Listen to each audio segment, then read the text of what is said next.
दोस्तों नमस्ते। दोस्तों मैं डॉक्टर नित्यानंद, आप सभी का मेरे YouTube चैनल पे स्वागत है। आज हम लोग स्टार्ट करने वाले हैं आयुष मेडिकल ऑफिसर की जो वांट है ये एनएचएम के थ्रू। इसको फॉर्म किस किस डिस्ट्रिक्ट से निकल रहा है इसको हम लोग देख रहे हैं, वॉच कर रहे हैं। इस पे मैं एक शॉर्ट वीडियो भी बनाते जा रहा हूँ। अभी हम लोगों का जो फोकस है ये टोटली डॉक्यूमेंट वेरिफिकेशन होगा। उसके बाद क्या होगा, इंटरव्यू बेस्ड है। तो हमें अभी हम लोगों का फोकस क्या है, इंटरव्यू का प्रिपरेशन कैसे करना है, किस टाइप के क्वेश्चन इंटरव्यू में पूछे जा सकते हैं, इसको हम लोगों को अच्छे से समझना पड़ेगा यदि हमें एग्जाम क्रैक करना है तो। इसके लिए एक और मैंने वो किया है, एक टेलीग्राम चैनल बनाया है जिसका लिंक मैं डिस्क्रिप्शन में दे दूंगा। आप वहां से मुझसे जुड़ सकते हैं और कोई भी क्वेरीज होगी आपकी तो उस पर हम लोग सॉल्व करने की कोशिश कर रहे हैं। तो आज हम लोग स्टार्ट करेंगे। क्या हम लोगों का टॉपिक है, Ayush medical officer. Ayush MO के लिए जो वांट आई है उसकी इंटरव्यू का प्रिपरेशन करना है। और कहाँ से क्वेश्चन, मुझे जो लगता है, जो मेरा एक्सपीरियंस बोलता है, ज्यादातर क्वेश्चन वहीं से राइज होते हैं जो डेली रूटीन लाइफ में दिखते हैं। जो भी एग्जामिनर होगा ऐसे ही क्वेश्चन एराइज करेगा बहुत इजी तरीके से। और हम लोग इसको सोच के छोड़ देंगे कि ये बहुत इजी है और डिफिकल्ट पढ़ने लगे, बट इजी क्वेश्चन में ही हम लोगों को फंसाया जा सकता है। तो हमें क्या करना है, एक एक पॉइंट को इस बार हम लोग कोशिश करेंगे टच करने की। ठीक है, तो आज हम लोग स्टार्ट करेंगे फिजियोलॉजी। फिजियोलॉजी का मैंने फर्स्ट चैप्टर स्टार्ट किया, सेल्स। सेल जो है, यदि देखा जाए तो सेल क्या है, जितने भी लिविंग ऑर्गेनिज्म होते हैं सबका बेसिक स्ट्रक्चर क्या होता है, सेल होता है। या फिर वो किससे बने होते हैं, सेल से बने होते हैं। Means cell is the smallest unit of body या फिर लाइफ। सेल जो होता है स्मॉलेस्ट यूनिट होता है लाइफ का या बॉडी का। फिर यदि हमें इसका डिफिनेशन देखना होगा तो क्या डिफिनेशन, यदि हमें बताना होगा व्हाट इज सेल पूछ दिया गया तो हमें क्या बताना होगा। Cell is the cell is the structural and functional unit of the body. Cell क्या है, स्ट्रक्चरल मीन्स एक स्ट्रक्चर प्रोवाइड करता है बॉडी का, एंड फंक्शन में हेल्प करता है, बॉडी के फंक्शन में हेल्प करता है। किसके, लिविंग ऑर्गेनिज्म के। तो उसको क्या हम बोलते हैं, सेल। ठीक है, means smallest unit of body जो होती है सेल्स होती है। अब हम स्टडी करेंगे सेल्स की, इसके करेक्टर क्या होता है, सेल के करेक्टर क्या होता है। तो सेल का जो करेक्टर होता है, नीड न्यूट्रिशन एंड ऑक्सीजन। इसको क्या चाहिए, न्यूट्रिशन चाहिए। अगर क्वेश्चन पूछ दिया जाए सेल को क्या, इसके करेक्टर क्या होता है, हमने बोला नीड न्यूट्रिशन एंड ऑक्सीजन, तो तुरंत क्वेश्चन यहाँ पे राइज हो सकता है कि अच्छा हमें ये चीज समझना पड़ेगा कि जो मैं बता रहा हूं उससे क्या क्या क्वेश्चन एराइज हो सकता है। हमें कोशिश यही करना है कि वही बताऊं जिसपे मेरा कॉन्फिडेंस ज्यादा हो, ताकि उससे रिलेटेड ही क्वेश्चन एग्जाम में एराइज होते हैं, इंटरव्यू में एराइज होते हैं। जैसे मैंने बताया कि नीड न्यूट्रिशन एंड ऑक्सीजन, तो तुरंत क्या, न्यूट्रिशन मीन्स क्या, तो हमें क्या बोलना होगा। न्यूट्रिशन में आता है प्रोटीन, लिखते भी जाता हूं, प्रोटीन। फिर क्या चाहिए सेल्स को या फिर body, carbohydrate, fat, vitamins and minerals. अब हमें क्या करना होगा, इसको विटामिन्स को भी स्टडी करना होगा। तो विटामिन की स्टडी हम कैसे करेंगे, उस पर एक वीडियो मैं लेके आऊंगा, डोंट वरी। बट यहाँ पे एक बहुत यूनिक चीज है, इसलिए मैं यहाँ पे आप लोगों के बीच डिस्कस जरूर करूंगा। विटामिन्स की यदि हम स्टडी करते हैं तो विटामिन्स देख लेते हैं। माइक्रोन्यूट्रिएंट होता है और ये हमारी बॉडी को विटामिन की जरूरत होती है। कौन कौन से विटामिन होते हैं, A B C D E के, ये विटामिन होते हैं। ठीक है, अब इनका सबका नाम नोट कर लेना है, इनकी वजह से कौन सी बीमारी हो सकती है, ये सब इंपॉर्टेंट है। विटामिन ए की डिफिशियंसी से क्या होगा, बी की डिफिशियंसी, B1 B2, इनकी डिफिशियंसी से इनका नाम क्या है, सी की डिफिशियंसी से कौन सी बीमारी होगी, डी की, ई की, के। फिर पूछा जा सकता है वाटर सॉल्युबल विटामिन कौन से हैं और फैट सॉल्युबल विटामिन कौन से हैं। तो हमने क्या किया, एक में इसमें फैट रख दिया, दो हमने जार लिया, एक में क्या रखा, तेल रख दिया, दूसरे में हमने क्या रखा, वाटर रख दिया। ये समझ में है। और एक लिया कीड़ा, और जब कीड़ा को हमने फैट में डाल दिया तो क्या हो जाएगा, कीड़ा यदि फैट में जाएगा तो डिजॉल्व हो जाएगा, लेकिन यही वाटर में जाएगा तो ऊपर तैरने लगेगा। ये समझ में है। अगर कीड़े को हमने वाटर में डाल दिया, इस गिलास में वाटर है और इसमें कीड़ा डाल दिया तो क्या इसमें घुल जाएगा, डिजॉल्व नहीं हो सकता, ये क्या करेगा, इसमें तैरेगा। बट वहीं पे फैट में हमने डाल दिया तो क्या होगा, इसमें फैट पड़ा हुआ, तो फिर अगर कीड़े को डाल दिया तो क्या होगा, उसमें फंस जाएगा, इसी में धीरे धीरे डिजॉल्व हो जाएगा। मींस ए डी ई के फैट सॉल्युबल विटामिन है, क्या है, फैट सॉल्युबल है। और बचा क्या, बी और सी बच गया, तो बी और सी क्या है, वाटर सॉल्युबल विटामिन है। मींस ये ट्रिक है, इस तरह से हम लोगों को याद करना है। विटामिन का डिटेल्स वीडियो मैं बनाऊंगा, डोंट वरी। तो अब हमने एक क्या कैरेक्टर देखा, न्यूट्रिशन एंड ऑक्सीजन। फिर क्या करता है, प्रोड्यूस इट्स ओन एनर्जी, अपनी खुद की एनर्जी सेल्स प्रोड्यूस करता है अपने ग्रोथ के लिए, रिपेयर के लिए और अदर एक्टिविटी के लिए। जो भी अदर एक्टिविटी होती है सेल्स की, उसके लिए, रिपेयर के लिए और ग्रोथ के लिए खुद की एनर्जी प्रोड्यूस करता है, एक कैरेक्टर होता है सेल का। फिर क्या करता है, इलिमिनेट कार्बन डाइऑक्साइड, CO2 को इलिमिनेट करता है, और ऑक्सीजन को क्या करता है, एब्जॉर्ब करता है। और क्या करता है, मेटाबॉलिक वेस्टेज को भी इलिमिनेट करता है। क्या क्या कर रहा है, CO2 को इलिमिनेट कर रहा है, और क्या कर रहा है, जो भी, अच्छा इसको ऐसे समझते हैं, जब वो खुद की एनर्जी प्रोड्यूस करेगा तो मेटाबॉलिक वेस्टेज तो होंगे, तो उसको क्या करेगा, सेल इलिमिनेट भी करेगा। फिर क्या करेगा, जब भी बॉडी में कोई एंटीजन, कोई बैक्टीरिया, कोई वायरस, ये एंटीजन है, कोई बैक्टीरिया, वायरस या कोई भी टॉक्सिक सब्सटेंस हमारी बॉडी में इंटर करता है तो इमीडिएट रिस्पांस कौन करता है, सेल करता है। ये समझ में आ गया। फिर क्या करता है, reproduction by division, cell division जब हम लोग पढ़ेंगे तो ये समझ में आएगा, reproduction by division, repro means दोबारा उत्पत्ति करता है, न्यू रीजनरेट करता है, कैसे, बाई डिवीजन से। तो अब हमें क्या देखना है, एक चीज और देखना है यहाँ पे, किसमें नहीं होता है, तो न्यूरॉन्स में ये चीज नहीं मिलती है। नर्व सेल में जब हम लोग फर्स्ट ईयर में थे तो अक्सर पूछा जाता था कि नर्व सेल में क्या होता है, सेल डिवीजन नहीं होता है। ठीक है, अब हम बात करेंगे सेल। तो हम लोगों ने, हम अभी क्या देख रहे हैं, सिर्फ इंट्रोडक्शन देख रहे हैं।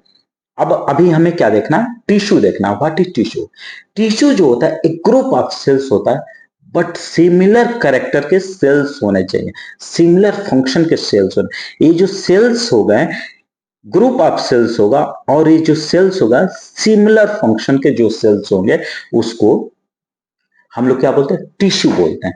एक, और इन्हीं को हम लोग, इसको also known as primary tissue, group of cell which have similar function, जिसका फंक्शन सेम होता है, उस सेल्स को हम लोग, ग्रुप ऑफ सेल्स को क्या बोलते हैं, टिश्यू। इसी को हम लोग प्राइमरी टिश्यू भी बोलते हैं। ये कितने टाइप के होते हैं, 4 टाइप्स के होते हैं। कौन कौन से, इसको भी देख लेते हैं।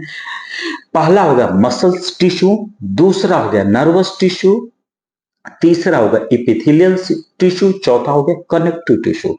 मसल्स टिश्यू क्या होता है, जैसे स्केलेटन मसल्स, स्मूथ मसल्स और कार्डियक मसल्स। एक क्या हो गया, मसल टिश्यू हो गया।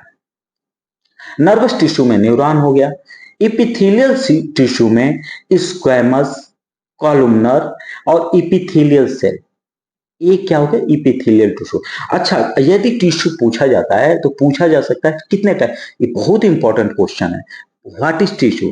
तो group of cell which have similar function, इसको प्राइमरी टिश्यू के नाम से भी जाना जाता है। फिर ये कितने टाइप्स के होते हैं? 4 टाइप्स के होते हैं। कौन कौन से? एक मसल्स टिश्यू हो गया, फिर नर्वस टिश्यू हो गया, फिर एपिथेलियल टिश्यू हो गया, फिर कनेक्टिव टिश्यू हो गया। तो एपिथेलियल टिश्यू हमने देख लिया, स्क्वेमस, कॉलमनर और epithelial cell. Connective tissue means connect करने का काम करता है। कौन कौन? बोन, कार्टिलेज और ब्लड, एक कनेक्टिव टिश्यू में आ जाए। पूछा जा सकता है एग्जाम्पल के तौर पे, यदि हमने बताया तो हमें ये डीप स्टडी होनी चाहिए कि मसल्स टिश्यू बता दिया या कनेक्टिव टिश्यू बता दिया, तो पूछा जा सकता है कि आप जरा कनेक्टिव टिश्यू का दो एग्जाम्पल बताइए, कौन कौन से कनेक्टिव टिश्यू। हमें फटाक से बोलना पड़ेगा, ब्लड कार्टिलेज और बोन्स। फिर हमें देखना आर्गन। आर्गन क्या होता है? Organ defined as the structure that is formed by two or more primary tissue. दो या दो से अधिक प्राइमरी टिश्यू मिलके क्या फॉर्म करते हैं? एक स्ट्रक्चर फॉर्म करते हैं, जिसको हम लोग बोलते हैं आर्गन्स बोलते हैं। कहीं कहीं पे चारों टिश्यू मिलके एक स्ट्रक्चर फॉर्म करते हैं, उसको भी हम लोग आर्गन्स ही बोलते हैं। आर्गन्स का एग्जाम्पल क्या होगा? ब्रेन होगा। ये मुझे पता है कि मैं बहुत ही बेसिक बता रहा हूं, बट इसमें बहुत सारे ऐसे क्वेश्चन हैं जो बहुत ही इंपॉर्टेंट है। ब्रेन में क्या होगा? ब्रेन हो गया। आर्गन्स के एग्जाम्पल क्या होंगे? ब्रेन होगा, फिर लंग्स होगा, फिर हार्ट होगा, फिर किडनी होगा, लीवर होगा, जीभ, गाल ब्लैडर होगा, इंटेस्टाइन होगा। इस तरह से हमें स्टमक होगा, इस तरह से हमें समझना पड़ेगा। फिर अब हम बात करेंगे सिस्टम क्या होता है। ग्रुप ऑफ आर्गन्स, आर्गन का जो ग्रुप होता है जो कि work together and carry specific function of our body. ये क्या करता है? ग्रुप ऑफ आर्गन, आर्गन का एक ग्रुप जो कि स्पेसिफिक फंक्शन प्रोवाइड करता है बॉडी के लिए। समझ में आया? ग्रुप ऑफ आर्गन जो कि स्पेसिफिक फंक्शन प्रोवाइड करता है हमारी बॉडी के लिए, that is known as system. तो सिस्टम क्या हो गया? Digestive system. अब एक एक करके स्टडी कर लेते हैं। डाइजेस्टिव सिस्टम का क्या अर्थ है? ये क्या कहता है? Digestion of food particles. Digestive system का काम है डाइजेशन ऑफ फूड पार्टिकल्स में हेल्प करता है। ठीक है। फिर एक्सक्रीटरी सिस्टम क्या करता है? एक्सक्रीशन में हेल्प करता है। किसके? वेस्ट सबस्टांस या वेस्ट प्रोडक्ट के एक्सक्रीशन में हेल्प करता है। कार्डियोवास्कुलर सिस्टम क्या होता है? कार्डियोवास्कुलर सिस्टम जो होता है responsible for transport of substance, means substance के ट्रांसपोर्ट में हेल्प करता है। यही ऑक्सीजन को भी कैरी करता है, हार्मोन्स को कैरी करता है। फिर किसको कैरी कर रहा है? ऑक्सीजन को एक्सपेल कराने में भी इसका हेल्प होता है। ऑक्सीजन जब निकलता है तो सॉरी CO2 निकलता है तो ब्लड उसको बाइंड करके फिर लेके आता है किसमें? लंग्स में। ये हमने समझ लिया। फिर रिस्पायरेटरी सिस्टम क्या? Supply oxygen and removal of CO2। ये रिमूवल ऑफ CO2 में हेल्प करता है और किस में हेल्प कर रहा है? ऑक्सीजन के सप्लाई में हेल्प कर रहा है। रिप्रोडक्टिव सिस्टम क्या होता है? Involve in reproduction of species. जो स्पीसीज है उनको रिप्रोडक्शन, दोबारा उत्पत्ति में हेल्प करता है। जैसे हम लोग अभी फिजियोलॉजी में ह्यूमन फिजियोलॉजी पढ़ रहा है, इसमें क्या होता है? होमोसेपियंस सेम अपने जैसा एक नया होमोसेपियंस की उत्पत्ति करता है। किसके थ्रू? रिप्रोडक्टिव सिस्टम के थ्रू। अब एंडोक्राइन सिस्टम क्या होता है? ये concern with growth of body and regulation and maintenance of normal life. Means हमारी बॉडी के ग्रोथ में, हमारी बॉडी के जो भी मेंटेनेंस है, रेगुलेट करने में, नॉर्मल लाइफ के रेगुलेशन में, नॉर्मल लाइफ के मेंटेनेंस में हमारी बॉडी के ग्रोथ में जो हेल्प करता है उसको हम लोग बोलते हैं एंडोक्राइन सिस्टम। हम लोग जब हार्मोन्स की स्टडी करेंगे तो इसको अच्छे से समझ जाएंगे। बहुत इंपॉर्टेंट है हार्मोन्स की स्टडी, विटामिन की स्टडी, ये सब मैं नहीं छोड़ूंगा, इसको एक्सप्लेन करूंगा। फिर मस्कुलो स्केलेटल सिस्टम क्या होता है? मस्कुलो स्केलेटल सिस्टम रिस्पॉन्सिबल होता है हमारी बॉडी की स्टेबिलिटी के लिए। मैं जो ऐसे बैठा हूं इसके लिए रिस्पॉन्सिबल कौन है? मस्कुलो स्केलेटल सिस्टम। और बॉडी के मूवमेंट के लिए भी यही रिस्पॉन्सिबल है। जैसे मैं मूवमेंट कर रहा हूं इसके लिए रिस्पॉन्सिबल कौन है? मस्कुलो स्केलेटल सिस्टम। नर्वस सिस्टम क्या होता है? Control the locomotion. Locomotion means movement को कंट्रोल करता है, अदर एक्टिविटी, और अदर एक्टिविटी को साथ ही साथ हमारी इंटेलेक्चुअल लाइफ को भी कंट्रोल कौन करता है? Nervous system. यहां तक मुझे लगता है आप लोगों को समझ में आया होगा। अब हम स्टार्ट करेंगे स्ट्रक्चर ऑफ सेल्स। तो हमने क्या किया यहां पे, इस सेल्स को ले लिया। सेल्स क्या होता है? इन्वेलप होता है सेल मेम्ब्रेन से। किससे इन्वेलप होता है? सेल मेम्ब्रेन से। और सेल, इसको क्या बोलते हैं? Cell body. ये क्या हो गया? Cell body. और ये क्या हो गया? Cell membrane. Means cell body जो होती है, सेल बॉडी, सेल की जो बॉडी होती है किससे कवर होती है? इन्वेलप होती है सेल मेम्ब्रेन से। ठीक है। अब each cell is form by cell body. जो भी सेल्स हैं किससे फॉर्म होते हैं? सेल बॉडी से। And covered by cell membrane. ये तो समझ में आ गया ना कि सेल बॉडी जो होती है, इस सेल, प्रत्येक सेल फॉर्म होता है सेल बॉडी से, और उसको कवर जो करके रखता है उसको हम लोग बोलते हैं सेल मेम्ब्रेन या प्लाज्मा लीमा। ठीक है। अब सेल्स के दो पार्ट होते हैं। एक पार्ट होता है साइटोप्लाज्म, दूसरा पार्ट न्यूक्लियस। ठीक है। जब स्टडी करेंगे तो अच्छे से क्लियर करेंगे। अब सेल बॉडी के दो पार्ट हो गए, एक हो गया साइटोप्लाज्म, दूसरा न्यूक्लियस। तो साइटोप्लाज्म जो होता है न्यूक्लियस के सराउंडिंग होता है। जैसे ये न्यूक्लियस हो गया, अगर हमने न्यूक्लियस ले लिया तो इसके सराउंडिंग क्या होता है? साइटोप्लाज्म होता है। ठीक है। ये समझ में है। अब हमने अभी बोला जैसे सेल मेम्ब्रेन। सेल मेम्ब्रेन क्या करता है? सेल को कवर करके, सेल बॉडी को कवर करके रखता है, जिसको प्लाज्मा मेम्ब्रेन या प्लाज्मा लीमा भी बोलते हैं। ये क्या होता है? प्रोटेक्टिव शीट होता है। सेल मेम्ब्रेन एक प्रोटेक्टिव सेल शीट होता है जो सेल के ऑर्गेनेल्स को, सेल बॉडी को, जो साइटोप्लाज्म के जो ऑर्गेनेल्स होते हैं उनको, न्यूक्लियस को, इन सबको क्या करके रखता है? प्रोटेक्ट करके रखता है। ये समझ में है? Means cell membrane protective layer की तरह वर्क करती है। एक सेकंड। हाँ ठीक है। साथ ही साथ ये, जैसे ये सेल्स हो गया, सेल मेम्ब्रेन हो गया। अब ये क्या होगा? ईसीएम। इसके बाहर क्या होगा? Extra cellular fluid. और सेल के अंदर क्या हो गया? Intracellular fluid. इन दोनों को क्या करता है? सेपरेट करने का भी काम करता है, मींस अलग करने का काम करता है। ये सेमी परमिएबल मेम्ब्रेन होती है। सेल मेम्ब्रेन क्या होती है? सेमी परमिएबल मेम्ब्रेन होती है। मींस कुछ सब्सटेंस को अलाउ करती है अपने अंदर आने के लिए। जब हम डिटेल्स, बहुत डिटेल्स में स्टडी करेंगे तो फिर इसकी स्टडी हम लोग कर सकते हैं कि कैसे का रिसेप्टर उस पे लगा रहता है। जो इस पे सेल मेम्ब्रेन पे क्या होते हैं? रिसेप्टर्स होते हैं पर्टिकुलर के लिए। वो क्या करते हैं? रिसेप्टर अलाउ करते हैं और वो बैरियर की तरह काम करते हैं। किसको आना है? जैसे ये रोड है तो कभी कभी लिख देता है बड़े वाहनों का या भारी वाहनों का अंदर जाना मना है। ऐसा आपने देखा होगा, रोड पे भारी वाहनों का अंदर जाना मना है। तो अब क्या होगा? भारी वाहन के लिए दूसरा साइड है। तो वैसे ही ये काम करता है, एज ए बैरियर अलाउ करता है कि आपको जाना है, आपको नहीं जाना, तो वापस रिटर्न हो जाएगा। ठीक है। अब सेल मेम्ब्रेन का कंपोजिशन हम देखते हैं। तो ये तीन चीजों से बना रहता है, तीन सबस्टेंस से बना रहता है। कौन कौन? प्रोटीन कितना होता है? 55%, बहुत ईजी है याद करना। प्रोटीन का फैट कितना परसेंट होता है, या फिर लिपिड कितना परसेंट होता है? 40%। फिर बच कितना गया? 5%। 5% क्या होता है? कार्बोहाइड्रेट। क्लियर? आगे बढ़ लेते हैं, याद कर सकते हैं आप लोग बहुत आसानी से। अब फंक्शन ऑफ सेल मेम्ब्रेन देखते हैं। अभी मैंने बताया प्रोटेक्ट करता है, किसको प्रोटेक्ट करता है? साइटोप्लाज्म को प्रोटेक्ट करेगा, ऑर्गेनेल्स को प्रोटेक्ट करेगा।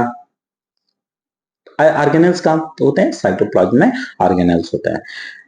सेलेक्टिव परमिबिलिटी, अभी मैं इसको एक्सप्लेन कर, पर्टिकुलर सबस्टेंस को अंदर अलाउ करेगा जाने के लिए, selective as a selective work करता है, और किसी को अलाउ करेगा, किसी को नहीं अलाउ करेगा जाने के लिए। एब्जॉर्प्टिव फंक्शन मींस न्यूट्रिशन को एब्जॉर्ब करेगा, और एक्सक्रीटरी में क्या होगा?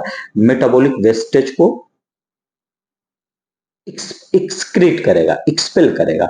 एक्सचेंजेज ऑफ गैस, O2 को अंदर लेगा, CO2 को एक्सपेल करेगा। मेंटेनेंस ऑफ साइज, अब साइज को भी ये मेंटेन करके रखता है। अगर इस साइज को सेल मेम्ब्रेन ना रहे तो क्या होगा? साइज इधर उधर, अब सेल बॉडी क्या हो गई? सेल बॉडी ऐसी टेढ़ी टाढ़ी हो गई। तो साइज को भी मेंटेन करने का काम कौन करता है? Cell membrane. अब स्टडी करते हैं साइटोप्लाज्म। साइटोप्लाज्म एक जेली लाइक जेली मटेरियल होता है जो कि 80% वाटर से फॉर्म होता है। किससे फॉर्म होता है? 80% वाटर से। और ये कंटेन करता है एक क्लियर लिक्विड। साइटोप्लाज्म के अंदर एक क्लियर लिक्विड पोर्शन होता है जिसको हम लोग बोलते हैं साइटोसोल। समझ में आया? साइटोसोल किसको बोलेंगे?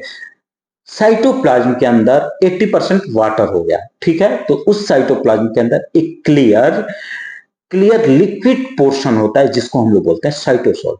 इन वेरियस पार्टिकल्स भी होते हैं, जैसे प्रोटीन हो गया, कार्बोहाइड्रेट हो गया, लिक्विड हो गया, इलेक्ट्रोलाइट्स हो गया। इन नेचर इलेक्ट्रोलाइट्स क्या होता है? सोडियम, पोटेशियम, कैल्शियम, ये सब क्या होते हैं।